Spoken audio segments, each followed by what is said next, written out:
You're an interesting man, Scott Lang. You're an Avenger. You have a daughter, but you've lost a lot of time, like me. Who are you? I'm the man who can give you more time. Scott, you cannot trust him. I just lost so much. He can give us a second chance. He will bring me what I need, or everything you call a life will end. You may not want her to watch this. We had a deal. You thought you could win. I don't have to win. We both just have to lose. Sorry, Cassie. Ant-Man and the Wasp Quantumania. Rated PG-13. In theaters February 17th. Welcome back, everyone. It's Charlie. Marvel released a brand new Ant-Man and the Wasp Quantumania trailer video with a whole bunch of new footage, so we'll break it down. There's a whole bunch of Easter eggs, and a lot of you have had questions about what's going on with Kang the Conqueror during the movie and what leads into Avengers 5 Kang Dynasty. Like, why is he doing all this? What is he going to be doing? If you're brand new to the channel, be sure to subscribe to get all the videos. We're doing an IMAX ticket giveaway for the movie. All you have to do to enter is be a subscriber. Just post all your theories in the comments below, and I'll name a new winner at the end of this too. But during the trailers, Kang keeps talking to Ant-Man, offering him this bargain. I can give you more time, and that's Ant-Man's whole deal, is that he wants to make up for lost time with Cassie Lang. He lost 5 years while he was stuck in the quantum realm. He needs Scott Lang to help him recover the device that Janet Van Dyne stole from his time chair, his time travel device that he keeps sitting in all the trailers here and all the pictures. This is the engine that he's staring at here. Notice that there's nothing in the middle of it here, but in other trailers you see him sticking this glowing orb in the middle of it. That's what Janet Van Dyne stole from him, stranding him, keeping him trapped there for all this time. A lot of you have been asking what exactly that is. It's meant to be a device that allows him to travel across the entire multiverse and through the timeline. Not just through his own timeline, but through all timelines, all over time and space, anywhere. It's possible this is the MCU version of the Forever Crystal, which is from the Avengers Forever storyline.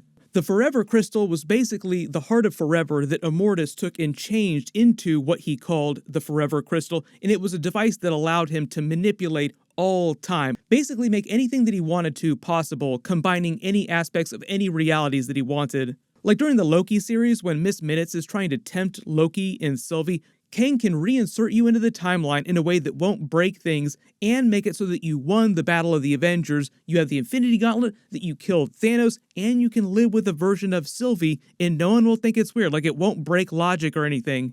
In the comics, the Immortus version of Kang and other variants of Kang, other characters, can use the Forever Crystal to accomplish that. It's kind of like an upgraded version of the Infinity Gauntlet. If the Infinity Gauntlet could control every single reality, like the entire multiverse all at once, whereas the regular Infinity Gauntlet is only capable of working in their own realities. That's why there are infinite universes, infinite versions of the Infinity Gauntlet in each different universe, whereas there's only one Forever Crystal. Dr. Doom also created a device like this that he called a Doom Lock, which allowed him to affect time, like change time around him on a smaller scale without changing his own self. In the comics, Kang also kind of stole Dr. Doom's time travel platform designs to build his own first time travel device. So just more ideas on technology that Kang is borrowing, quote unquote, from Dr. Doom. A lot of Dr. Doom going on here. Don't worry, we will see him in the MCU relatively soon. The difference with Immortus' Forever Crystal is that it was a much more powerful version of that idea, that it could affect time across the entire multiverse. A lot of people also wondering if they're going to base some of Avengers 5 Kang Dynasty on the plot of Avengers Forever, because that's basically a bunch of different Avengers from across the timeline, like different points in time and different realities, all fighting with and against versions of Kang. During that storyline, they wind up facing multiple variants of Kang, Immortus and the regular Kang the Conqueror. The original story for that happened in the 90s, and there are a whole bunch of characters that they don't have in the MCU right now, especially smaller characters we probably won't see, so they're probably going to make a couple big changes. They're also basing some of the story on Avengers Kang War, which is a more recent story that features a version of the Avengers that's much closer to what we have in the MCU, or what we will have in the next couple years. But just like Avengers Infinity War and Avengers Endgame, even though there were a lot of Easter eggs for the Infinity Gauntlet storyline, a lot of it was very different. They changed a lot of things, so it'll be the same situation for Avengers 5 Kang Dynasty and then for Avengers 6 Secret Wars. Here's where Jonathan Majors talks about Kang's motivation, like who he is, why he's doing everything, what's going on inside him, why he becomes a villain, why he becomes Kang the Conqueror, when he was originally known as Nathaniel Richards. The quantum realm is my current domain. That's where I am, you know, and as the title says, I've conquered it. And so he's a man isolated, just there, working it out. But particularly with villains that, yes, there is the manifestation of the power, but the internal power is really the drive, you know, and I think with Kang, something that I found so interesting is that his pain and suffering and discomfort and frustration with society and the world, and that is so great in him that friction has allowed him to make himself into the supervillain that you see. It is that internal friction that gives him that power. Now, how it manifests, stay tuned.